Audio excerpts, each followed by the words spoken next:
Score exact et prédictions Ligue 1 pour la 9e journée de championnat. On commence avec Rennes qui affronte Le Havre. Les Rennais sont dans une situation extrêmement compliquée. Julien Stéphan est sur la sellette, mais Le Havre est en train de dégringoler. Ce match-là a tout pour être bien ennuyant un vendredi soir, un partout score final. Ce week-end doit faire un max de cash sur tous les matchs européens. Il y a des chocs dans tous les sens et mes tickets seront dispo dans mon canal public. Tu ne l'as pas encore rejoint, pas de souci, tu peux le faire dès maintenant. Clique sur le lien qui est dans ma bio, c'est très rapide et tu vas pouvoir accéder instantanément au ticket. On continue avec le SCO d'Angers contre le S Saint-Etienne. Le match est difficilement prévisible, dont les deux équipes sont proches dans le bas du classement. Je vais partir sur un match nul, un but partout. Pour moi, le Stade de Reims est bien parti pour reprendre les 3 points face à Brest. C'est toujours compliqué les enchaînements Ligue des Champions, championnat pour les Brestois, d'autant plus à l'extérieur. Et Reims, c'est l'une des petites pépites du championnat, dont on parle pas beaucoup, même s'ils ont perdu le week-end dernier. Je pense qu'à la maison, ils sont capables de retrouver le goût de la victoire. Je leur donne une victoire 2-1. Le très attendu derby du Nord entre Lens et Lille. Je pense qu'il y a un avantage aux Lensois. Ils sont encore invaincus cette saison en championnat et qui pourront profiter de l'enchaînement des matchs des Lillois qui auront joué en Ligue des Champions. Lens n'a pas de compétition européenne et présente une équipe extrêmement solide, notamment défensivement.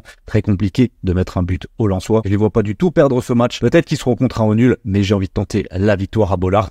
Le score 1-0. L'Olympique Lyonnais est de retour dans les premières places du classement et on peut à nouveau compter sur eux vraiment pour le podium en fin de saison. Ils sont en train de faire une superbe remontée depuis leur dramatique défaite face à l'Olympique de Marseille. Ils enchaînent que des victoires et presque que des masterclass avec un Cherki qui montre un meilleur visage en ce moment. L'équipe auxerroise est irrégulière et jouera le maintien tout au long de la saison. Lyon doit s'imposer en maîtrise 3-0. Montpellier s'est séparé de Michel Derzakarian et affronte Toulouse, une autre équipe au fond du trou. Est-ce que ce serait pas le match pour le licenciement aussi du coach toulousain ici, avec enfin un Montpellier qui montre son meilleur visage à la Mosson? C'est ce que je pense ici. Victoire de Montpellier 3-1. Le Strasbourg-Nantes est une affiche extrêmement équilibrée dans laquelle ici on pourrait bien avoir un match nul de type 1 partout. On va voir comment les Strasbourgeois vont réagir après leur deuxième défaite seulement de la saison le week-end dernier en encaissant 4 buts sur la pelouse du Parc des Princes. Nantes est un peu moins bon depuis quelques semaines. C'est ce qui me fait penser que Strasbourg pourrait quand même s'imposer à l'arraché.